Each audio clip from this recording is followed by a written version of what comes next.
नमस्कार, आप देख रहे हैं लाइव इंडिया और मैं हूं आपके साथ रोशन मिश्रा। तरुण तेजपाल पर पुलिस का शिकंजा कसता जा रहा है।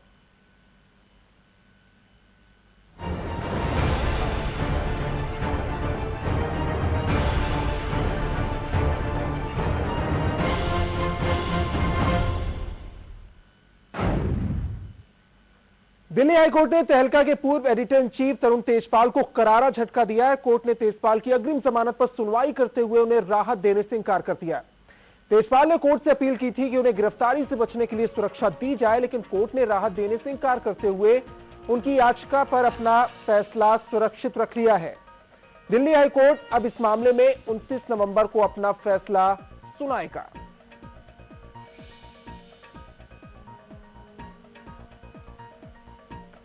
तरुण तेजपाल का क्या होगा, यह सवाल बना हुआ है। गिरफ्तारी होगी, कब होगी, लेकिन इस बीच उससे बचने के लिए, क्योंकि काफी गंभीर चार्जेस उनके ऊपर है, बचने के लिए अग्रिम जमानत की जो याचिका दी उस पर फैसला सुरक्षित रखा गया है। 29 तारीख को यह फैसला आएगा, लेकिन समन जरूर उन्हें मिला है। पूछताछ के लिए उन्हें आना होगा, नहीं आते हैं तो अरेस्ट वारंट हो सकता है। इसके अलावा यह मामला सिर्फ कानूनी तौर पर ही मुश्किलें नहीं बढ़ा रहा है, बल्कि उनके व्यवसाय को लेकर, उनके कह सकते हैं कि उनकी जो कुछ कंपनियां हैं या जो कुछ उनका साम्राज्य है, जहां जहां पर उनकी शेयर होल्डिंग है, उसको लेकर भी अब सवाल सामने आने लगे। मामला राजनीतिक गलियारों तक पहुंच गया है। एक दूसरे पर पार्टियां आरोप लगा रही हैं बचाने का या साथ जुड़े होने का, संबंध होने का। इस पर भी हम बात करेंगे, लेकिन निश्चित तौर पर बड़ा सवाल कानूनी तौर पर जो मुश्किल है तरुण तेजपाल के लिए, उस पर भी बात। हम लोगों की दलीलें ये थी पुलिस की तरफ से कि बड़ा संगीन अपराध है, रेप में सजा मिनिमम 10 साल है और बाकी मैक्सिमम सारी जिंदगी की भी हो सकती है। और अभी मेरी डीआईजी साहब से बात हुई है कि 164 का बयान अब तक रिकॉर्ड हो चुका है और अब पुलिस जो है आगे अपनी तहकीकात करेगी। तो कोर्ट ने आज 5 बजे कोई इंटरिम प्रोटेक्शन तो तेजपाल साहब को दी नहीं है और ये कहा है कि फैसला परसों शुक्रवार को इस याचिका पे सुनाया जाएगा। तेजपाल की अग्रिम जमानत पर बचाव पक्ष और गोवा पुलिस के बीच लंबी बहस हुई, लेकिन बहस के दौरान गोवा पुलिस की ओर से वकीलों ने दलीलें दी। उन्हें सुनने के बाद दिल्ली हाईकोर्ट ने तेजपाल को फिलहाल राहत देने से इंकार कर दिया। हम आपको दिखाते हैं कि बचाव पक्ष और गोवा पुलिस की ओर से क्या क्या दलीलें दी गई। बचाव पक्ष ने कहा है कि तेजपाल ने बीजेपी अध्यक्ष को रिश्वत लेते हुए दिखाया था और वो बीजेपी के लिए बेहद शर्मनाक था। 2 महीनों तक लगभग मैगजीन बंद की गई थी, उसका पब्लिकेशन बंद था और वो तेजपाल को सबक सिखाना चाहते थे। एफआईआर में जो अपराध तेजपाल के खिलाफ दर्ज किया गया है उसे वो स्वीकार नहीं करते, उन्होंने सिर्फ अपनी अनुशासनहीनता को स्वीकार किया है। गोवा पुलिस की ओर से कहा गया कि ये कोर्ट इस मामले में आरोपी को अग्रिम जमानत नहीं दे सकती क्योंकि ये उसके अधिकार क्षेत्र से बाहर है। अपराध गोवा में हुआ है, पीड़ित का बयान 164 के तहत मुंबई में दर्ज हो चुका है, इसलिए अग्रिम जमानत के लिए ये उचित कोर्ट नहीं है। इसके बाद बचाव पक्ष ने दलील फिर से दी कि पुलिस ने अपनी एफआईआर में लिखा है कि जो अपने आप में एक अपराध है। लिखा यह भी है कि जिस होटल में वाकया हुआ वहां सिर्फ 2 मंजिल है, इसलिए पीड़ित का यह कहना कि तेजपाल लिफ्ट के बटन दबाकर ज्यादा वक्त चाह रहे थे और इस वारदात को अंजाम दिया, वो गलत है। सीसीटीवी फुटेज नष्ट हो गई है क्योंकि इसके पीछे राजनीतिक साजिश है और यह सिर्फ तेजपाल को निर्दोष साबित कर सकता था। ना तो स्टेटस रिपोर्ट फाइल की गई है, ना ही सीसीटीवी फुटेज अपनी स्थिति बता रही है।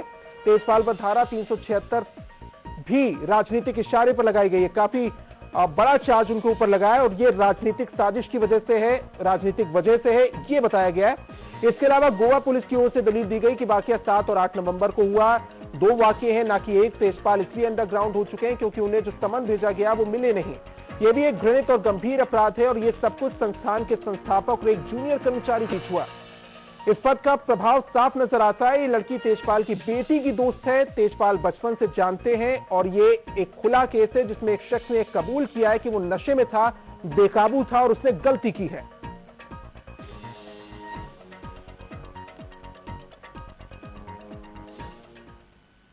तरुण तेजपाल ने कोर्ट में अग्रिम जमानत की जो अर्जी दी है उसमें उन्होंने एक बार फिर लड़की पर सवालिया निशान लगाए थे। तेजपाल ने अपनी अर्जी में क्या कहा था वो सुनिए आप। इसमें साफ कहा गया कि 7 नवंबर को जो वाकया पेश आया वो बहुत हल्के फुल्के मजाक की तरह था। तेजपाल और लड़की के बीच दूसरी मुलाकात महज कुछ सेकंड्स की थी। इस वाकये को हल्के फुल्के अंदाज में, ये काफी गौर करने वाला शब्द है, उस तरीके से इसे मेंशन किया गया है। और लड़की पार्टी में मौजूद रही, उसको लेकर सवाल है कि उसका व्यवहार पूरी तरह सामान्य था, दोस्ताना था। उसके रुकने पर, देर रात तक रुकने पर, हर तरह की कॉन्फ्रेंस में हिस्सा लेने पर सवाल उठाए। लड़की पर यह भी सवाल उठाया कि अगर लड़की के साथ यह हादसा हुआ तो वह हर सोशल इवेंट में, यहां तक कि कॉन्फ्रेंस में कैसे मौजूद रही और देर रात तक बाहर कैसे रही।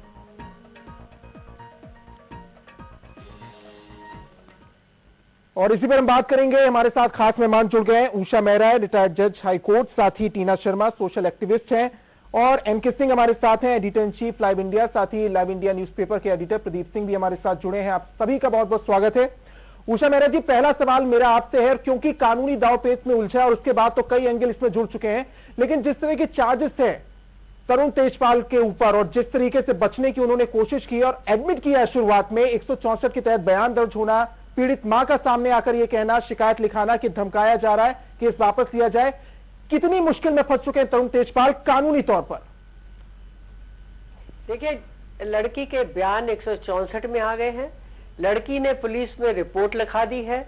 मां बाप ने यह कहा है कि प्रेशर डल रहा है, और तेजपाल का एडमिशन करना कि ऐसा इंसिडेंट हुआ था, हल्का फुल्का था, लेकिन इंसिडेंट को वो भी मानता है। ये सफिशिएंट है प्रोसिक्यूशन को अपना केस प्रूव करने के लिए। और टीना शर्मा जी, क्योंकि अब तो कानूनी दांवपेच में उलझे हुए हैं, लेकिन जिस तरीके से बचने का जो रास्ता अपनाया, और हमारे साथ जो वरिष्ठ सहयोगी जुड़े उनका भी कल ये मानना था कि ये अपने आप को और दलदल में डालना और ये बचाव के लिए जो तर्क अपनाए जा रहे हैं वो और मुसीबत खड़ी करते हैं। कई बार देखा जाता है इस तरह के केस पहले क्यों नहीं आते थे सामने, क्योंकि उसमें कैरेक्टर असैसिनेशन होता था, आपकी छवि पर धब्बा लगता था, सवाल उठाए जाते थे। इस बार भी बचाव का यही तरीका अपनाया गया है। देखिए, बचाव का तरीका क्या अपनाया गया है ये बहुत ज्यादा मैटर नहीं कर रहा है। बचाव का तरीका कब अपनाया गया है वो ज्यादा मैटर करता है।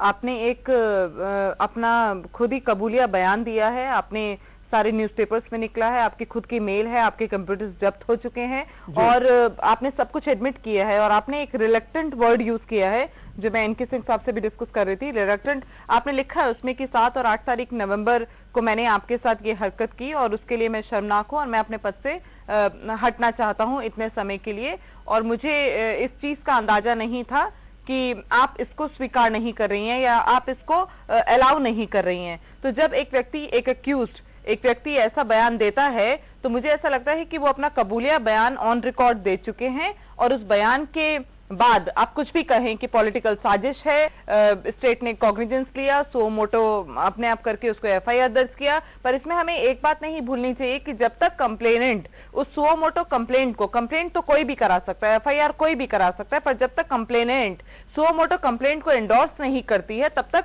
गिरफ्तारी भी नहीं हो सकती है, और तब तक इस केस के पैमाने आगे नहीं बढ़ सकते हैं। तो अगर कंप्लेनेंट जो है वो आगे फॉरवर्ड आकर उसको एंडोर्स कर रही है और उन सारी चीजों को नकार रही है जो उसके साथ हुआ है, जो सब इन्होंने अपने बचाव पक्ष में कहा है, तो मुझे नहीं लगता कि कैरेक्टर असैसिनेशन करने से या चरित्र कुछ बोलने से या इसको कंसेंसुअल बोलने से या ये बोलने से कि लड़की उसके बाद बिल्कुल नॉर्मल थी। जबकि यहाँ एक बात और नोट करने वाली है कि लड़की ने जो शोमा चौधरी को, जो मैनेजिंग एडिटर है मैगजीन की, उनको ये लिखा था कि मैं आपसे मिलना चाहती थी थिंक फेस्ट में, आपको बिल्कुल समय नहीं था, आप बहुत कामों में बिजी थी। ये काफी महत्वपूर्ण है क्योंकि 10 दिन का जिक्र भी किया गया है कि इतनी देर बाद ये क्यों किया गया, उस पर हम आएंगे। और ये मेल भी, लेकिन एनके सिंह जी, ये जो स्थिति इस समय बचाव पक्ष, और आपने सुना होगा गोवा पुलिस के बीच किस तरीके की बहस हुई है जमानत को लेकर भी, सवाल ये उठ रहा है कि इसमें जो धारा है उसको लेकर सवाल उठा रहे हैं कि इतना कुछ नहीं हुआ था, बहुत हल्के फुल्के अंदर में हुआ, उसकी शिकायत भर से काफी था, और एक कंपनी का अंदरूनी मामला भी हो सकता था, कहीं ना कहीं इंडिकेशन देने की कोशिश है।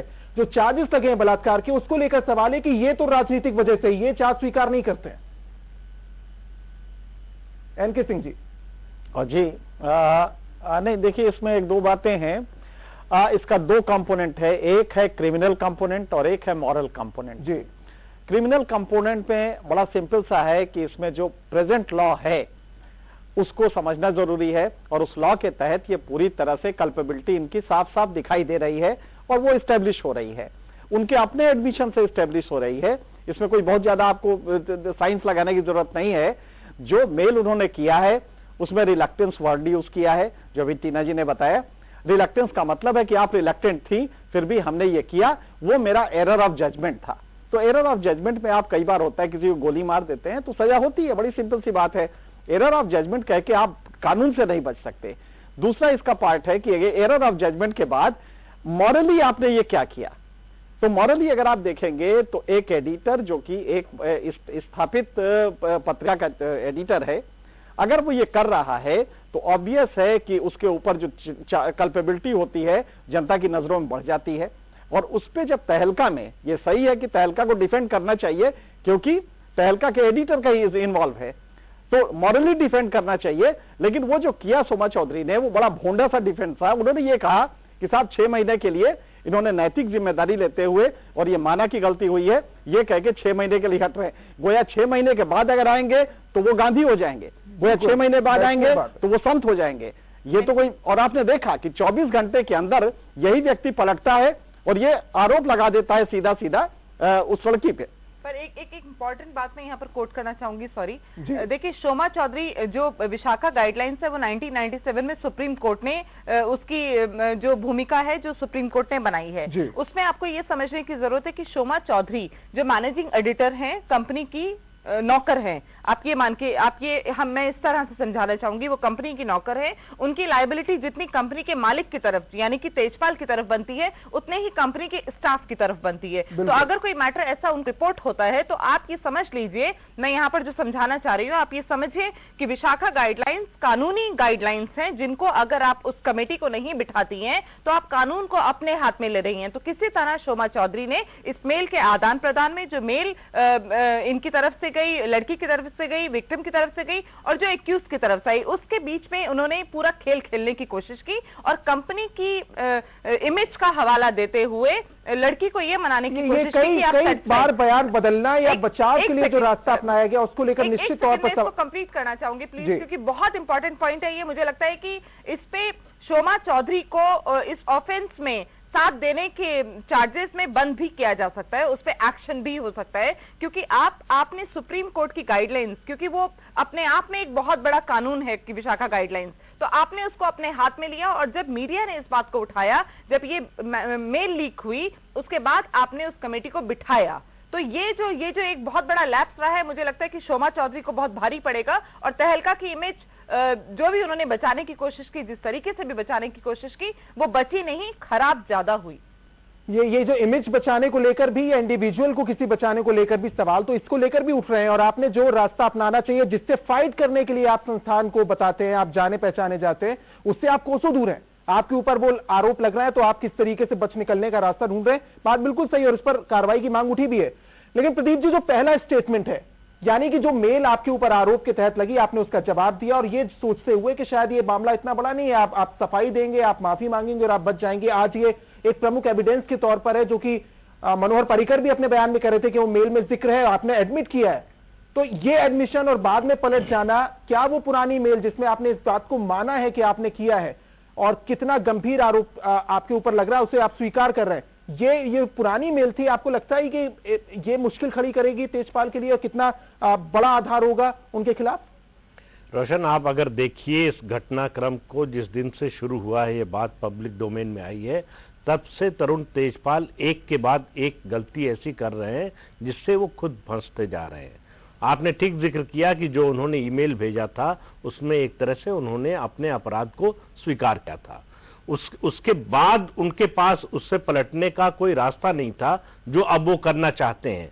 उन्होंने जो अपनी बेल एप्लीकेशन में जो बातें कही हैं वो भी सुप्रीम कोर्ट के कई मामलों में जो जजमेंट्स हैं उनके खिलाफ है। एक बार कोई लड़की या कोई महिला बलात्कार का या सेक्सुअल असॉल्ट का आरोप लगा देती है, उसके बाद आप उसके चरित्र के बारे में कोई टिप्पणी नहीं कर सकते जब तक मामला चल रहा है। तरुण तेजपाल दरअसल यही काम कर रहे हैं।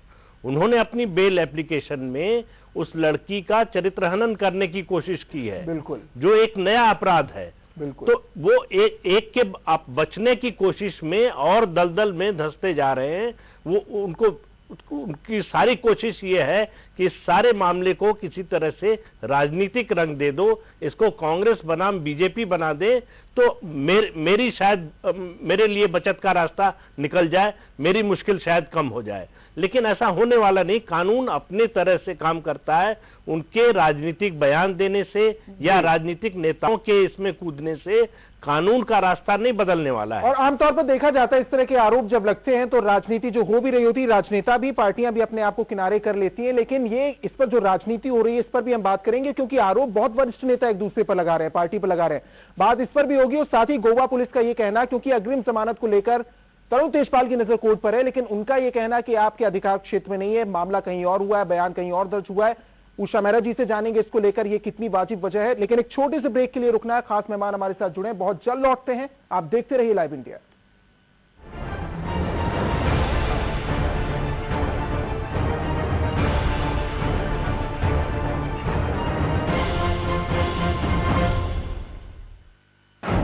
मजिस्ट्रेट के सामने बयान दर्ज किया गया। रेप से जुड़े मामलों में मजिस्ट्रेट के सामने दर्ज बयान को काफी अहम माना जाता है। कानूनी जानकार बताते हैं कि बयान लगभग अंतिम होता है और अगर कोर्ट में पीड़ित अपनी बात से मुकरता भी है तो भी इस बयान की काफी अहमियत रहती है। गोवा पुलिस ने तेजपाल को समन भेजा है और कहा है कि वो कल दोपहर 3 बजे तक उनके सामने हाजिर हो। ये पूछताछ के लिए है। मजिस्ट्रेट के सामने बयान तो दर्ज हुआ है, पूछताछ भी होनी है तेजपाल से, लेकिन ये भी खबर मिल रही है कि अंडरग्राउंड है। उसको लेकर भी गोवा पुलिस ने आज बहस में कहा कि वो कहां है, इसलिए ये सवाल भी बना हुआ है।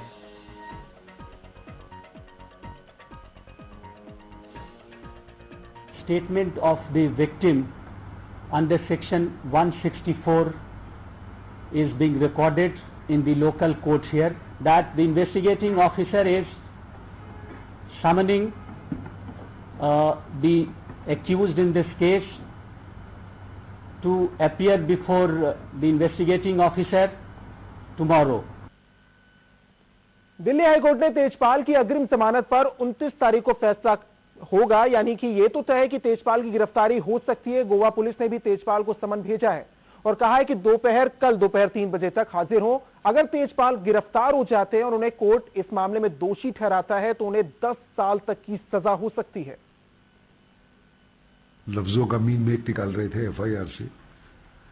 एफआईआर में कंप्लेनेंट का वर्जन था नहीं, जो कंप्लेनेंट का एक्चुअल वर्जन है वो 161 के बयान में क्लियर है और वो हमने कोर्ट को दिया है। और हमने कोर्ट को ये भी बताया कि तेजपाल साहब के जो एसएमएस है वो वर्चुअली इस वाक्य को एडमिट करते हैं, तो इसमें कोई फिर दो राय रह नहीं गई।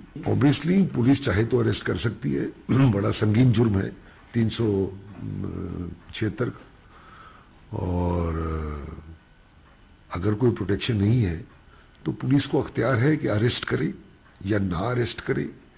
पहले उनको बुलाए, उनकी स्टेटमेंट रिकॉर्ड करे, उनका वर्जन सुने, उसके बाद करे। ये अख्तियार पुलिस का है। तरुण तेजपाल को सिर्फ तहलका मैगजीन के एडिटर के तौर पर जाना जाता था, लेकिन तेजपाल की कई और कंपनियों में हिस्सेदारी है और वो करोड़ों के मालिक हैं। लेकिन अब उनकी हालत खराब होने वाली है। कई निवेशक उनकी कंपनियों से हाथ खींचने वाले हैं। तहलका मैगजीन से ही पीड़ित लड़की के अलावा 6 इस्तीफे हो चुके हैं। हम आपको दिखाते हैं तेजपाल के पास किन किन कंपनियों में हिस्सेदारी है। थिंकवर्क्स प्राइवेट लिमिटेड, तेजपाल के पास 80% शेयर है। मीना तेजपाल के पास 10% शेयर है। कई और कंपनियां ऐसी हैं जहां पर तेजपाल के शेयर हैं, शेयर होल्डर हैं, वो मालिक हैं, सह मालिक हैं। और ये काफी सवाल उठते हैं क्योंकि एक पत्रकार के तौर पर उनकी पहचान जरूर है, लेकिन उनका भी साम्राज्य किसी बिजनेसमैन की तरह बड़ा है। कंपनी के पास 14.2 करोड़ की संपत्ति।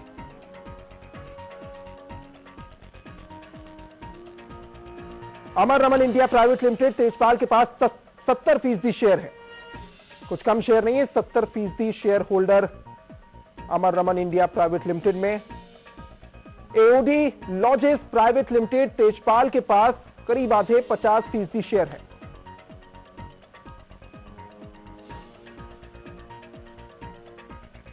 कई और मामले एक तरीके से खुलते जा रहे हैं। तेजपाल के ऊपर गंभीर आरोप लगे हैं, लेकिन उनके काम से इतर उनकी अलग पहचान क्या है वो भी अब सामने आने लगी है। थिंकिंग आर्ट्स प्राइवेट लिमिटेड में तेजपाल के पास 80% शेयर है।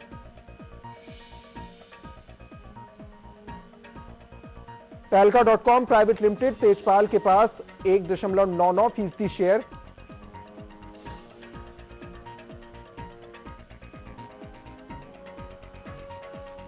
चलिए, कानूनी तौर पर कितनी अड़चन है और गिरफ्तारी को लेकर सवाल बना था, लेकिन सवाल अभी ये उठा है कि तेजपाल, तरुण तेजपाल, जिनकी पहचान अभी तक तहलका के मैनेजिंग एडिटर के तौर पर थी, एक खोजी पत्रकार के तौर पर थी, स्टिंग ऑपरेशन किए जो उन्होंने, उसके लिए पहचाना जाता है, लेकिन अब कई और परतें खुल रही है, कई और ऐसी चीजें हैं जो उनके साथ जुड़ी हैं, वो सामने आ रही हैं। एनके सिंह जी, मेरा सवाल आपसे ही होगा, क्योंकि अभी जो खुल रही है परतें, और हो सकता है कई और चीजें सामने आए, ये क्या चौंकाने वाली बात है तेजपाल के करियर को देखते हुए, या तहलका मैगजीन के मैनेजिंग एडिटर या एडिटर इन चीफ के तौर पर जो पहचान है उससे अलग है यहां पर हिस्सेदारी? जी हाँ, भारत में कुछ संस्थाएं हैं जिनको लेके जनता का विश्वास बहुत ज्यादा होता है। वो एडिटर में एक संत देखना चाहती है।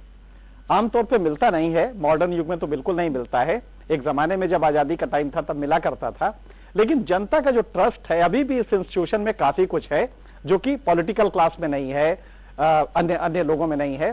तो वो देखना चाहती है। जब तरुण तेजपाल के शेयर का ये ब्यौरा आप दे रहे हैं तो ठीक है, हो सकता है जेन्युइनली किया हो, मोटी मोटी तनख्वाहें लेके किया हो, लाभ मिला हो उससे किया हो, लेकिन जनता में कहीं ना कहीं डिस्ट्रस्ट तो होता ही है कि जो आदमी प्रशासन को लेके गवर्नमेंट हिलाया करता था उसके बाद ये शेयर कहां से आते हैं।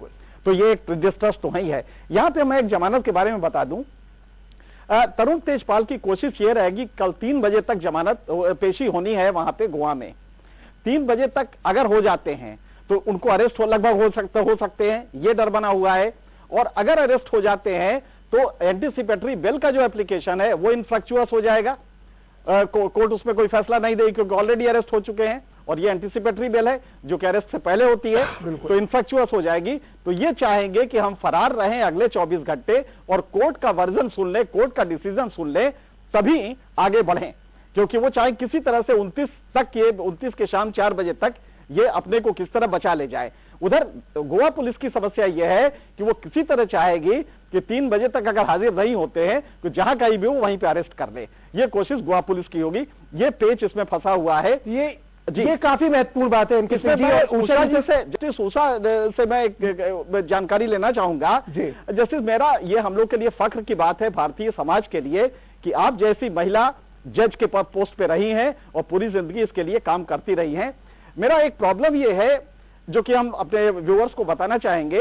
एक पैराडॉक्स है इंडियन लीगल सिस्टम में। एक तरफ आप कॉन्सेंसुअल सेक्स को परमिट करते हैं और वहां यहां तक परमिट करते हैं कि एक्स्ट्रा मैरिटल रिलेशन भी उसको रोक नहीं पाता है, जबकि भारत में मैरिज एक बहुत पावरफुल और बहुत सबलाइम, बड़ा सैक्रोसैंक्ट इंस्टीट्यूशन है।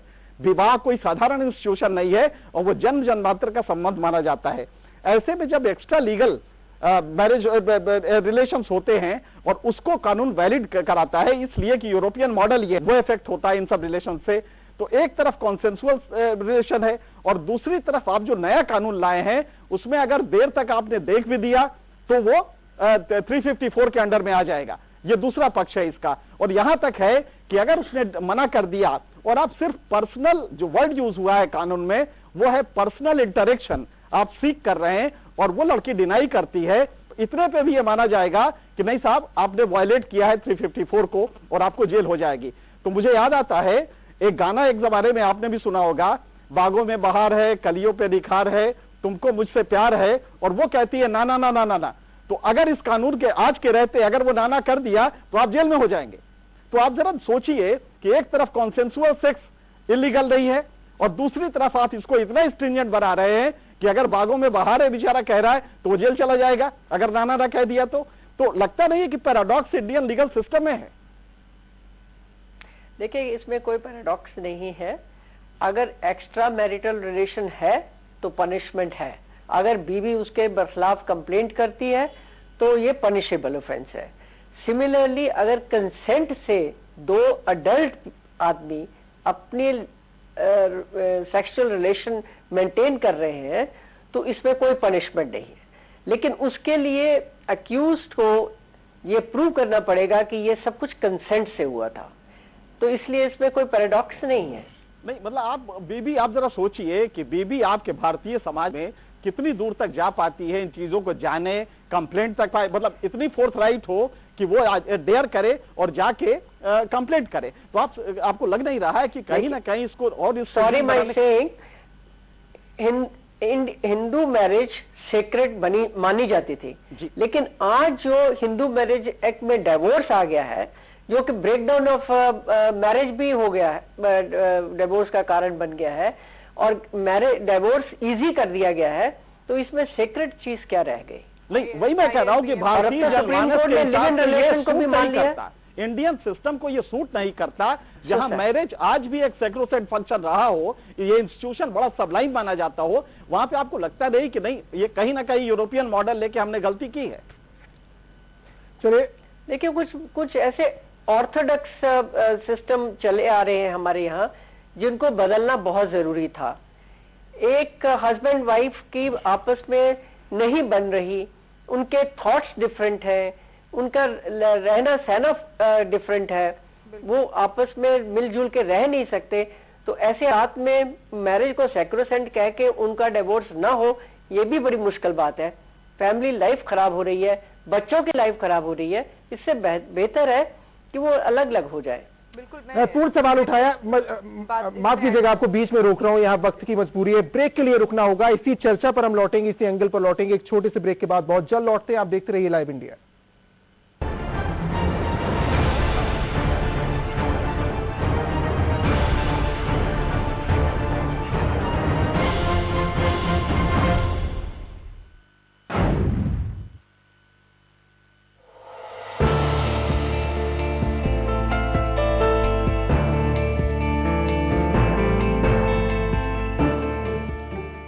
हमला बोल रही है।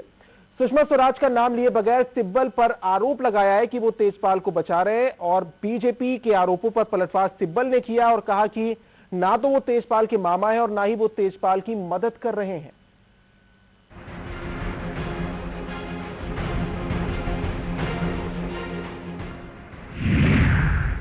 तेजपाल पर हमला, निशाने पर कांग्रेस। तेजपाल के बहाने कपिल सिब्बल पर वार। एक ओर तरुण तेजपाल बीजेपी पर उन्हें फंसाने का आरोप लगा रहे हैं, तो दूसरी ओर बीजेपी तेजपाल के बहाने कांग्रेस को घेर रही है। निशाने पर भले ही तेजपाल हो, लेकिन हमला कानून मंत्री कपिल सिब्बल पर हुआ है। लोकसभा में विपक्ष की नेता सुषमा स्वराज ने हालांकि कपिल सिब्बल का नाम तो नहीं लिया, लेकिन अपने ट्विटर के जरिए ये जरूर कहा कि केंद्र सरकार के एक बड़े मंत्री तेजपाल को रेप केस में बचाने की कोशिश कर रहे हैं। सुषमा ने ट्वीट पर लिखा है कि एक केंद्रीय मंत्री जो तहलका के संस्थापक सदस्य हैं और संरक्षक हैं, वो तेजपाल को बचा रहे हैं। सुषमा जी की टिप्पणी पर मुझे कोई प्रति टिप्पणी नहीं करनी है। इतना जरूर मैं कहूंगा कि कांग्रेस के नेता जो गुजरात पर रोज सवाल उठाते हैं, उनकी खामोशी बड़ी आश्चर्यजनक है। Their silence is conspicuous. जो ट्विटर पर बोलते हैं, जो रोज नरेंद्र मोदी से बहस की दावत देते हैं, चुनौती देते हैं, और जब मैं कहता हूं पहले मुझसे बहस करिए तो कतरा जाते हैं, ऐसे काफी लोग हैं। मैं काफी स्पष्ट बोलता हूं, ये जो सीडी में आई है वहां की पुलिस जांच करेगी, लेकिन ये सीडी में विषय उनकी गिरफ्तारी के बाद आया है, जबकि 4-5 महीना से उनकी जांच चल रही है। बीजेपी को कपिल सिब्बल का जवाब। बीजेपी पर घटिया राजनीति करने का आरोप। बीजेपी के इस आरोप पर कपिल सिब्बल जवाब देने के लिए सामने आए। कपिल सिब्बल बीजेपी के इन आरोपों पर भड़के हुए थे। सिब्बल ने उन खबरों से साफ इनकार किया कि तरुण तेजपाल उनके भांजे हैं या उनके कोई रिश्तेदार हैं। I did not expect the RSS and the BJP to stoop to this level. I have only one sister. I mean, they can attack me politically, but they should not bring my family into it. I have only one sister. Her name is Asha Nanda. and she lives in Maharani Bagh. I have no other sister. दरअसल पहले ये कहा जा रहा था कि सिब्बल तेजपाल के मामा हैं और तहलका पत्रिका को छापने वाली कंपनी अनंत मीडिया में उनकी हिस्सेदारी है, लेकिन कपिल सिब्बल ने इससे साफ इनकार किया है। Kapil Sibal was having 80% shares in Tehelka magazine till 2011. 80% shares. I don't even have a single share. No share has ever been allotted to me. I have never applied for a share in Tehelka. Right? And they say I have 80% shares. Sibal ने BJP के आरोपों का जवाब तो दिया है, लेकिन BJP भी इस पर चुप नहीं बैठने वाली। बीजेपी काफी पहले से ही तेजपाल के मुद्दे पर कपिल सिब्बल को निशाने पर लेना चाहती थी। हुआ भी यही। अब तेजपाल केस में बीजेपी और कांग्रेस की सीधी टक्कर हो रही है। आलोक रंजन के साथ विकास चंद्रा, लाइव इंडिया, दिल्ली। अगर कोई भी मामला बड़ा होता है तो निश्चित तौर पर कहीं ना कहीं से उसमें राजनीतिक पुटाई जाता है, राजनीति जुड़ने लगती है। और अब तो इसमें वरिष्ठ नेता एक दूसरे पर आरोप लगा रहे हैं। मनोहर पर्रिकर खुद सामने आकर कहते हैं कि बीजेपी के नेता का बयान हो सकता है, लेकिन इसमें वो जो भी हो रहा है वो कानूनी नजरिए से हो रहा है। लेकिन यहां पर आरोप एक व्यक्तिगत नेता पर लगाए गए, व्यक्तिगत आरोप थे, उसके बाद वो बचाव के लिए सामने आए। खास मेहमान हमारे साथ जुड़े हुए। प्रदीप जी, इस मुद्दे को लेकर जो राजनीति हो रही है या तेजपाल को बचाने को लेकर केंद्रीय मंत्री पर आरोप लगते हैं और सुषमा स्वराज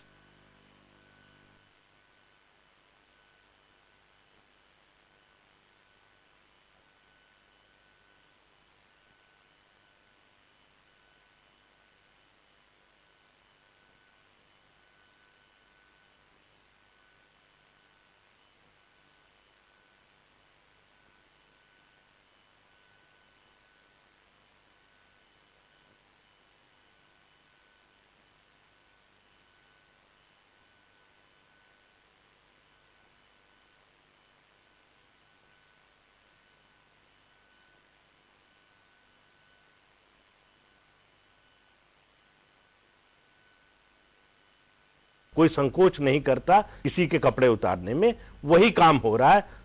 जब कांग्रेस को मौका मिलता है वो करती है, आज बीजेपी को मौका मिला है वो कर रही है।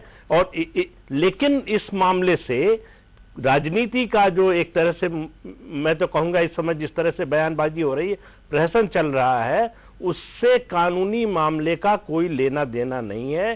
तरुण तेजपाल के खिलाफ जो मामला है वो गोवा में न होता, वो महाराष्ट्र में होता, वो दिल्ली में होता, तब भी उतना ही पुख्ता था जितना गोवा में होने के कारण हुआ है। गोवा की जगह अगर किसी और राज्य में होता तो वहां की पुलिस भी वही करती जो गोवा की पुलिस कर रही है। इसमें बीजेपी के नेता एक महत्वपूर्ण बात कह रहे हैं कि कांग्रेस के नेता मुखर होकर नहीं बोल रहे, ना सोशल नेटवर्किंग साइट पर, ना कैमरे के सामने। लेकिन सलमान खुर्शीद का भी एक बयान आया इसी को लेकर, वो सुन लेते हैं पहले। कोर्ट को फिर उस पर अपना निर्णय सुनाना है। तो इसमें सुषमा जी को कितनी सूचनाएं कहां से प्राप्त हो जाती हैं। अभी तक ऐसा लगता था कि मोदी जी ने पीछे लोग लगा रखे हैं पता करने के लिए कि एक विशेष व्यक्ति के पीछे लगा के और मुझे बताते रहो कि वो कहां जा रही हैं, क्या कर रही हैं। अब लगता है कि सुषमा जी ने किसी को पीछे लगा दिया है कि वो तुम पता करते रहो कि तहलका में किसने फोन किया, किसने बात करी। तो लोग करते होंगे, करेंगे, क्यों नहीं करेंगे। कुछ लोग एक बात मानते हैं, कुछ लोग कुछ और बात मानते हैं। सच्चाई सिर्फ कोर्ट को और पुलिस के सामने आएगी, और वो जब आएगी तो उस समय इस पर कोई कहना चाहे सुषमा जी कहें, उससे पहले क्यों कहते हैं। एनके सिंह जी, ये जो स्थिति है कि अगर बीजेपी के नेता ये कह रहे हैं कि कांग्रेस के नेता इस मुद्दे पर खुलकर नहीं बोल रहे हैं और कहीं ना कहीं उस तरह के बयान मिल रहे हैं कि आप गुजरात के मुद्दे को ही छेड़ देते हैं फिर से, और मुखरता से, प्रमुखता से इस बयान आप कंडम नहीं करते इस घटना को लेकर, ये सवाल उठता है इस पर। रोशन, इसमें हमारी प्रॉब्लम दूसरी है। हम दुनिया के हर मुद्दे को पॉलिटिक्स में लेके आ जाते हैं या उसमें पॉलिटिक्स देखने लगते हैं। होता यह है कि वॉल्यूम ऑफ इंफॉर्मेशन आपके पुअर है, लॉजिक पावर सोसाइटी का बहुत पुअर है, और कई बार ये होता है कि आपको फैक्ट्स भी अवेलेबल नहीं होते हैं। तो कुल मिला के आप ये करते हैं कि उसमें देखना शुरू करते हैं कि इसमें पेच कहां है। इस केस में गलती से अरुण जेटली ने बोला क्या, और ऑब्वियस है कि पॉलिटिकल स्कोर सेटल करने का एक हो सकता है, लेकिन यहाँ पे कोई इतना बड़ा इशू नहीं है। तो ओपन एंड शट केस है, जो कि आज मुकुल रोहतगी ने कहा, बड़ा वैलिड कहा। इसमें साफ साफ दिखाई दे रहा कि कल्पेबिलिटी सीधा कह रहे हैं कि साहब आप रिलक्टेंट थी। तो इसके बाद मुझे लगता है कि पॉलिटिक्स की जरूरत नहीं है, पर भारत में एक परंपरा रही है कि हम हर चीज को, चूंकि हर चीज स्टेट से ही आती है, तो हम मान लेते हैं कि ये इसमें जरूर पॉलिटिक्स होगी। और यहां तक वो होगी कि कपिल सिब्बल का उसमें 80% आप वो बता देंगे, शेयर बता देंगे। फैक्ट ये है कि वो बिल्कुल सही कह रहे हैं, कहीं कोई शेयर नहीं है। वो भी पंजाब के हैं, ये भी पंजाब के हैं, तो शायद ये मान लिया कि मामा भांजे होंगे। तो ये एक नॉर्मल प्रैक्टिस है हमारे एक्विजिशन की, जो पॉलिटिकल क्लास करता है। और पॉलिटिकल डिस्कोर्स का लेवल हमारे यहाँ बहुत नीचे चला गया है। बिल्कुल, अभी हाल के दौर में आप देखें तो बहुत नीचे आ गया है। पर एक्चुअली इससे ज्यादा कुछ है। ये पूरा मुद्दा जो है आप देखें तो कंफ्यूजन यहां से नहीं है, कंफ्यूजन पूरा भारतीय संस्कृति से है। एक तरफ हम कहते हैं स्मार्त ग्रंथों में और खास करके मनुस्मृति में कहा गया है, यत्र नार्यस्तु पूज्यन्ते रमन्ते तत्र देवता, जहां नारी की पूजा होती है देवताओं का वास होता है। उसी स्मार्त ग्रंथों में बगल में यही कहा गया है कि न नारी स्वातंत्र्यम अर्हति, नारी स्वतंत्रता के योग्य नहीं है। ये कंफ्यूजन वहां से आ रहा है। स्त्री प्रताड़ना हमने की, बाल विवाह हमने किया, विमेन प्रोसिक्यूशन का हमारे यहाँ एक पूरा ट्रेल चला आ रहा है। तो भारतीय समाज इस तरह का रहा है। आज पहली बार हो रहा है कि कम से कम महिलाएं जग रही हैं। टीना जी हर चैनल पे जा रही हैं और इस कुल मिला के उषा जी ने फैसले किए अपने जीवन में, तो कुल मिला के एक नया कॉन्शियसनेस डेवलप कर रहा है, जो कि किसी भी सभ्य समाज के लिए बड़ा अच्छा संकेत है, बेहतर संकेत जी। टीना जी, मेरा सवाल आपसे यही होगा, क्योंकि ये बात कल चर्चा के दौरान और यही बात एमके सिंह जी ने उठाई थी, इसी बात को मैं कोट करना चाहूंगा।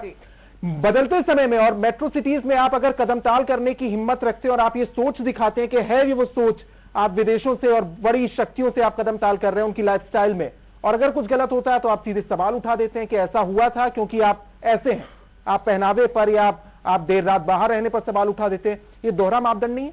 मैं एनके सिंह जी से डिस्कशन कर रही थी जब इस डिबेट पे आने से पहले, तो मैं एनके सिंह जी से बात कर रही थी कि देखिए हमारे इतने दोहरे मापदंड है कि हमारी हिस्ट्री रही है, हमारे लॉस हमेशा ऐसे बने हैं कि आप ओवर कंपनसेट करते हैं। जो सेक्शन है एक सोसाइटी का, वो अग्रीव सेक्शन, जो भी प्रताड़ित सेक्शन है, जो जैसे महिलाएं हैं, किसी समय में, आज से कुछ समय पहले आप देखें तो महिला प्रधान देश होता था, फिर पुरुष प्रधान हुआ। तो आप जेंडर इक्वालिटी की तरफ नहीं जा रहे हैं कि पुरुष महिला, क्योंकि समाज को बैलेंस करने की तरफ आप नहीं जाएंगे, जहां पति पत्नी का संबंध है, जहां माँ बेटे का संबंध है, जहां महिला के कई संबंध है, पुरुष के साथ कई तरह के संबंध है।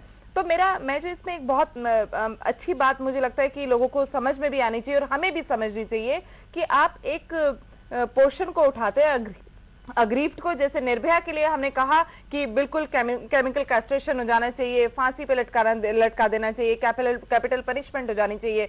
तो कुछ लॉज उसके बाद बने, जेएस वर्मा कमेटी बैठी, कुछ लॉज उसके बाद बने जो कि ऑफ कोर्स रेट्रोस्पेक्टिव नहीं है, उस केस के साथ नहीं जाएंगे, पर आगे आने वाले केसेस के साथ जाएंगे। तो समझने की जरूरत यहाँ पर है कि जब आप मोस्ट अग्रीव्ड पोर्शन को ओवर कंपनसेट करते हैं तो उसके रेपरकशंस हमें देखने को मिलते हैं सोसाइटी में आने वाले समय में। पहली बात ये। दूसरी बात, इसका दूसरा सबसेक्शन कहता है कि देखिए आपने ओवर कंपनसेट तो कर दिया, ओवर कंपनसेट करने में दिक्कत क्या होती है? जो पॉलिटिकल क्लास यहाँ पर जो लोग बैठे हैं, मुझे लगता है यहाँ से बिल्कुल खाली हैं। पार्लियामेंट में लॉ कैसे बनते हैं? पार्लियामेंट में लॉ ऐसे बनते हैं कि वृंदा करात एक कानून के लिए, एक अध्यादेश के लिए 1.5-2 साल से लड़ रही हैं कि 16 से 18 साल की उम्र होनी चाहिए, जिसमें अगर एक आम सहमति से अगर आप सेक्स करते हैं, आपसी सहमति से, तो लड़के को रेपिस्ट ना कहा जाए। पर एक ग्रुप ऑफ मिनिस्टर्स की मीटिंग होती है पार्लियामेंट में बिल जाने से पहले, और वहां पर वो उस मीटिंग से 2 घंटे बाद निकलती हैं, आज से करीब 6 महीने का पहले का किस्सा है ये, 2 घंटे बाद निकलती है और कहती है कि मैं इस बात से सहमत हूं जो एक ग्रुप ऑफ मिनिस्टर्स कह रहे हैं। तो क्या जो महिलाएं पार्लियामेंट में बैठी हैं, 8% महिलाएं, क्या वो उसकी जो पार्टी की बाउंड्री है, जो उनकी जिम्मेदारी है एज अ पार्लियामेंटेरियन, वो क्या करती हैं कि अपनी जिम्मेदारी का निर्वाह नहीं करती हैं और उस पार्टी की बाउंड्री के बाहर बोल नहीं पाती हैं, अपने अधिकारों के लिए पार्लियामेंट में नहीं लड़ पाती है, पार्टियों से अपने अधिकारों के लिए नहीं लड़ पाती हैं। तो कहां 50% महिलाओं की लड़ाई आप लड़ेंगी? मैं चाहूंगा कि जस्टिस उषा ये बताएं कि क्या कहीं ऐसा तो नहीं हो रहा है कि लॉ जब हम बना रहे हैं इस समय, तो मीडिया प्रेशर, कलेक्टिव कॉन्शियसनेस जो पब्लिक का है, जो इंडिया गेट पे दिखाई देता है, उससे ओवरऑड होके कई बार हम ओवर रिएक्शन में कानून बना रहे हैं, जो कि मेरे ख्याल से नॉर्मल पैरामीटर्स को जंप कर जाता है, और हम पछताते हैं जीवन भर उन कानूनों को बनाने के बाद। ऐसा हो रहा है। आप एक चीज समझिए, सोसाइटी बदली लेकिन डिफेंस अभी भी वही है। फॉर एग्जाम्पल, इस कानून के बदलने से लड़कियों को हक मिले, विशाखा की जजमेंट आने से लड़कियों को हक मिले अपने वर्किंग प्लेस में कंप्लेंट करने के, और अब रेप के केस, रेप की डेफिनेशन इन ब्रॉड करने से लड़कियों को हक मिले, लेकिन डिफेंस वही है। अब तेजपाल ने भी वही डिफेंस ली कि जी ये अगर मैंने कोई अटेम्प्ट किया था तो इसको बड़ा घबरा जाना चाहिए था, इसको रिएक्ट ऐसे करना चाहिए था, लेकिन ये तो बड़ी नॉर्मल रही। ये बड़ी अजीब सी बेचारी बनाना चाहते हैं आप महिला को। बहुत सही कहा आपने। वो तो जैसे ये लग रहा है वो सिर्फ बेचारी बने जी। और अगर मैंने एलिगेशन लगाई है तो वो इन टर्न मेरे कैरेक्टर पे एलिगेशन लगाएंगे और यहां तक कहेंगे कि मैं तो हंस रही थी इसलिए मेरे साथ कुछ हुआ नहीं। ऐसी डिफेंस जो है ये आज से 20 साल 30 साल पहले ठीक थी, लेकिन आज के दौरान में ये डिफेंस बेकार है। तो नहीं, मेरा जो मूल सवाल था तो कि क्या लॉ का कोर्स, अगर हम लोग ओवर रिएक्शन में तो लॉ नहीं बना रहे हैं? ये ओवर रिएक्शन नहीं है। अभी तक लड़कियों को इतने हक नहीं दिए गए थे, और जब भी उन्होंने किसी चीज की कंप्लेंट की हमेशा यही कहा गया कि इसका कसूर होगा, इसने पहले पहल की होगी, इसलिए ये वारदात हुई है। अच्छा, आज भी क्योंकि लॉ बना है, ये ओवर रिएक्शन नहीं है, ये प्रोटेक्शन है जो लड़कियों के लिए या औरतों के लिए जरूरी है। आज भी उषा जी मैं एक सवाल आपसे करना चाहूंगी छोटा सा, क्योंकि आप बहुत ऐसे पद पे बैठी हैं जहां आपको जीवन का बहुत बड़ा एक्सपीरियंस है। आज भी हमें ये कहा जाता है कि लड़कियों के लिए ये सही नहीं है, आपको पराये घर जाना है, आप इस तरीके से मत हंसिए। तो जब मैं ये देखती हूँ तो मुझे ऐसा लगता है कि आप और हमारी जैसी महिलाओं की जगह कहाँ है इस समाज में। तो इसीलिए मैंने इनसे कहा है कि ये ओवर रिएक्शन नहीं है, ये लॉ बनाया गया प्रोटेक्शन के लिए, क्योंकि लड़कियों के ऊपर एलिगेशन लगाना बड़ा आसान है, वीकर सेक्शन है। इसका एक असर भी हुआ है, इसका ये असर हुआ है कि इस तरह के आरोप जब लग रहे हैं तो कुछ पार्टी के नेता ये भी सामने आकर कह रहे हैं कि इस तरीके से महिलाओं को महत्वपूर्ण पदों में रखना या पीए असिस्टेंट के तौर पर रखने में दिक्कत होगी, नहीं रखेंगे। उस पर भी बहुत ज्यादा आलोचना हुई है, इस पर हम बात करेंगे। और तेजपाल को लेकर भी आखिर में बात करेंगे। तेजपाल की गिरफ्तारी को लेकर क्या वाकई अब मुमकिन लग रहा है कि गिरफ्तारी होगी, या बचने के लिए जैसा कि वो पुलिस के सामने समन के बाद भी नहीं पहुंचेंगे, क्या होगा तेजपाल का? बात इस पर एक छोटे से ब्रेक के बाद बहुत जल्द लौटते हैं। आप देखते रहिए लाइव इंडिया।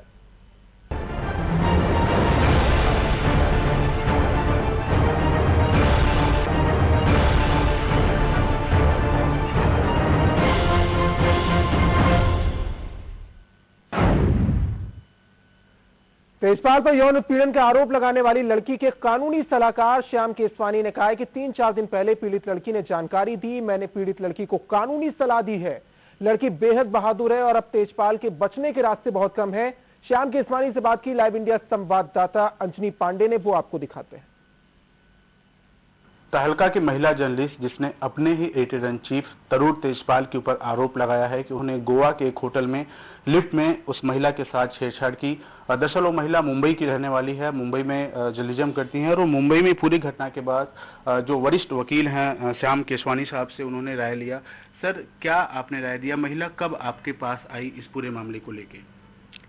कुछ 3 रोज पहले मेरी उनके साथ टेलीफोन पे बात हुई और फिर मैंने उनको यहाँ पे बुलाया। उन्होंने मुझे कहा कि ऐसी ऐसी घटना गोवा में हुई और वो खुला दुनिया को बताना चाहती है कि ये तरुण तेजपाल किस टाइप का इंसान है, और खुद तो बड़ी बड़ी बातें करता है तहलका में, और ये हाल उसने उसका किया है, और वो ये बात दुनिया के सामने रखना चाहती है ताकि उसे इंसाफ मिले। जैसे केस जा रहा है, पुलिस ने एफआईआर रजिस्टर किया है गोवा में। पुलिस ने उन 2-3 आदमियों की भी स्टेटमेंट ली है जिनसे लड़की की पहले बात हुई थी, और पुलिस ने कल लड़की की भी स्टेटमेंट ली है, और वो स्टेटमेंट भी कंफर्म करती है कि वहां गोवा में 7 और 8 तारीख को क्या हुआ। उन्होंने जब पहले स्टेटमेंट दिए हैं, actually they amount to extra judicial confessions. कोई पुलिस का दबाव नहीं था उस वक्त, कोई मामला कोर्ट कचहरी में नहीं था, उसके बावजूद उन्होंने पूरी दुनिया को बताया कि उन्होंने क्या किया। तो ये एक बहुत सीरियस मामला हो चुका है। न सिर्फ लड़की की गवाही या उन लोगों की गवाही जिनको लड़की ने इमीडिएटली बात बताई, पर उनकी अपनी एक्स्ट्रा जुडिशियल कन्फेशन भी है ऑन रिकॉर्ड। एक बड़ा वर्ग है जो बहादुर बता रहा है लड़की को और साथ आकर खड़ा इस लड़ाई में, जिस तरह की आवाज उसने बुलंद की है तरुण तेजपाल के खिलाफ। आखिरी हिस्सा है हमारी चर्चा का। उषा मेहरा जी, सवाल मेरा आपसे तरुण तेजपाल को लेकर, गिरफ्तारी को लेकर आपको क्या लगता है, आप समझा पाए कानूनी तौर पर? क्योंकि कल 3 बजे तक का वक्त गोवा पुलिस ने दिया, हाजिर नहीं होंगे इस तरह की बहुत ज्यादा संभावना है, क्योंकि बच निकलने का रास्ता ढूंढेंगे, गिरफ्तारी ना हो जाए। और गोवा पुलिस ने आज तर्क ये दिया बहस के दौरान, अपना व्यू ये रखा कि मामला कहीं और दर्ज हुआ गोवा में, स्टेटमेंट मुंबई में हुआ, इसलिए आधार नहीं बनता है कोर्ट का कि वो बेल दे। क्या बेल हो सकती है? बेल के कोई चांसेस है, कोई आधार है? देखिए, एंटीसिपेटरी बेल अगर देनी होती तो कोर्ट दे चुका होता, जबकि उनको मालूम था कि उसको 28 तारीख को पेश होना है। तो जो नहीं मिली है तो अभी कोई ऐसा आधार लगता नहीं है। दूसरा, लड़की के माँ बाप ने कहा है कि हमारे ऊपर प्रेशर पड़ रहा है। बिल्कुल, एंटीसिपेटरी बेल देते टाइम कोर्ट ये देखती है कि विटनेसेस या कंप्लेनेंट के ऊपर कोई प्रेशर ना हो। तो इस केस में वो दोनों चीजें हैं, माँ बाप के ऊपर भी प्रेशर पड़ रहा है और लड़की के ऊपर भी प्रेशर पड़ रहा है, तो चांसेस तो नहीं है कि एंटीसिपेटरी बेल हो। टीना शर्मा जी, मेरा आखिरी सवाल आपसे भी ये कि ये इस घटना के अलावा भी तमाम ऐसे मामले हैं जो हो सकता है, क्योंकि जब किसी मामले को स्ट्रांगली रखा जाता है और देखा जाता है कि उसमें सपोर्ट मिल रहा है सोसाइटी में, एलीट वर्ग में, तो आमतौर पर ऐसे मामले को लेकर हिम्मत करती हैं महिलाएं। आपको लगता है कि इस तरह की घटनाएं होती हैं और बड़े ऑफिस में होती हैं और आप कम से कम सामने रखने की हिम्मत जुटाएंगी महिलाएं? अगर हम थोड़ा एनालिसिस करें तो प्री निर्भया 16 दिसंबर दिल्ली का जो गैंगरेप था और पोस्ट निर्भया का औरत का जो चित्रण है मीडिया में या औरत का जो चित्रण है समाज में, वो बदला है। पहले भी ऐसा नहीं है कि ऐसी घटनाएं पहले नहीं होती थी। फर्क सिर्फ इतना है, देखिए, एक तो बेटर रिपोर्टिंग हुई है, लोगों में अवेयरनेस आई है, लोग आज सड़कों पर जा रहे हैं। मैंने निर्भया में, जब निर्भया के गैंगरेप के मामले में इंडिया गेट और जंतर मंतर पे थी, तो मैंने देखा कि पहले लोग छुट्टी लेकर, सैटरडे संडे की जो छुट्टी होती है मध्यम क्लास की, देखिए मध्यम क्लास वर्ग में इसलिए यहां पर बोल रही हूं कि पॉलिटिकल पार्टियों में भी आप देखेंगे कि बसें भरकर लोगों को लाया जाता है, जिन्हें टैंकर की राजनीति, पानी की राजनीति या किसी और तरह की राजनीति के तहत उनको ब्लैकमेल करके कि आप आइए और इस रैली में पार्टिसिपेट करिए, और एक बड़ा औहदा पार्टियों का दिखाया जाता है, रैलियों का दिखाया जाता है, नंबर दिखाया जाता है। तो इसमें क्या हुआ कि इसमें कोई पॉलिटिकल पार्टी जो है इसको एड्रेस नहीं कर रही थी। किसी भी पॉलिटिकल पार्टी ने निर्भया गैंगरेप को एड्रेस नहीं किया और उसके अंडर में नहीं थी, तो लोग खुद आए। लोग वहां, बहुत यंग बच्चे मैंने देखे वहां, 10-15 साल से लेकर उससे बड़े बच्चे मैंने देखे। और एक बहुत बड़ी चीज जो मैंने वहां देखी कि 144 की धारा लगा दी गई, पुलिस को खड़ा कर दिया गया, इसके लोग खड़े हुए। बिल्कुल, एक बड़ा फर्क, ये इसमें कोई दो राय नहीं है कि समाज में एक बड़ा फर्क और आया। एक दबाव जो डला कड़े कानून को लेकर, इसमें कोई दो राय नहीं है और एक फर्क की हम बात कर रहे हैं। प्रदीप जी, मेरा सवाल आपसे भी इस केस को लेकर, बॉम्बे की जर्नलिस्ट का केस भी बिल्कुल निश्चित तौर पर, लेकिन जो आधार, जैसा कि उषा मेहरा जी ने बताया कि रोशन, कानून भी लड़कियों को नहीं मालूम था, आज कानून पता चल रहा है क्योंकि मीडिया में हम डिस्कस कर रहे हैं। निश्चित तौर पर टीना जी, माफ कीजिएगा, वक्त बहुत कम है, मैं प्रदीप जी से आखिरी कमेंट लूंगा इस केस को लेकर। प्रदीप जी, आपका व्यू पॉइंट, क्योंकि अब आप जैसा उषा मेहरा जी ने कहा कि एंटीसिपेटरी बेल का भी आधार नहीं बन रहा है, तरुण तेजपाल के लिए कितनी मुश्किल देखते हैं आप? नहीं रोशन, उनके लिए तो मुझे लगता है लगभग सारे दरवाजे बंद हैं। उन्होंने शुरू में ही जिस तरह का बयान दिया, उसके बाद और अब 164 में जो पीड़िता का बयान हो गया है, उसके बाद उनके लिए बचना मुश्किल है। लेकिन आप देखिए, जो इस तरह के मामले रिपोर्ट हो रहे हैं, उसका बड़ा कारण यह है कि जो जेंडर इक्वलिटी की बात हो रही है, वो सिर्फ बातचीत तक सीमित नहीं रह गई, अब व्यवहार में आ रही है। अब पुरुषों की सोच में भी अंतर आ रहा है। इसका एक बड़ा कारण है खासतौर से नई पीढ़ी में, और लड़कियों में, महिलाओं में ये परिवर्तन आ रहा है कि इस सेक्सुअल असॉल्ट या रेप, ये उनके लिए स्टिग्मा है, ये वो मानने को तैयार नहीं है। ये सोच जो बदल रही है वो उन्हें आगे लाती है इस मामले में लड़ने के लिए। जो भी अभियुक्त है, आरोपी है, उसका मुकाबला करने के कदम है। एनके सिंह जी, आप सहमत हैं जो प्रदीप जी ने कहा? और साथ ही ये भी जोड़ना चाहूंगा, क्योंकि सोच में बदलाव की बात कर रहे हैं, लेकिन एक सोच यहीं से ये भी निकलकर सामने आई, और नरेश अग्रवाल समाजवादी पार्टी के वरिष्ठ नेता कहते हैं कि ऐसा होगा, इस तरह के केस रिपोर्ट होंगे तो लोग डरेंगे महिलाओं को उस तरह की पोजीशन देने में। नहीं, उसमें समाज जब बढ़ता है, जब ये मार्च चलता है तो एक वर्ग होता है जो दकियानुसी होता है, वो इस तरह सोचता है। लेकिन फैक्ट ये है कि मुझे याद है 50 साल के हमने अनुभव में देखा है कि वो दरी सिकुड़ी लड़कियां जो काम करने या स्कूल जाती थी और शोधे चौराहे पे खड़े रहते थे, सीटी बजाते थे, मेरे ख्याल से इस पूरे दोनों घटनाएं जो निर्भया का हुआ, ये हुआ, इसके बाद जो मीडिया ने दिखाया है और पब्लिक रिस्पांस आया है, कम से कम अब वो शोधों का जमाना धीरे धीरे खत्म हो जाएगा और बॉसेस जो इस तरह के एक्सप्लॉयटेशन करते थे, अब उनकी रूह कांपेगी तरुण तेजपाल के बाद। चलिए, बहुत बहुत शुक्रिया उषा मेहरा जी आपका, एनके सिंह जी आपका, प्रदीप सिंह जी आपका और टीना शर्मा आपका हमारे साथ चर्चा में जुड़ने के लिए। हम लगातार अपने दर्शकों को अपडेट देते रहेंगे जैसा भी तरुण तेजपाल मामले में अपडेट होता है। फिलहाल उन्हें कल 3 बजे तक पेश होना है, वो होते या नहीं, और साथ ही उनकी अग्रिम जमानत को लेकर क्या फैसला होता है, इस पर सबसे पहले अपडेट देंगे आपको लाइव इंडिया पर। फिलहाल इस खास पेशकश में इतना ही।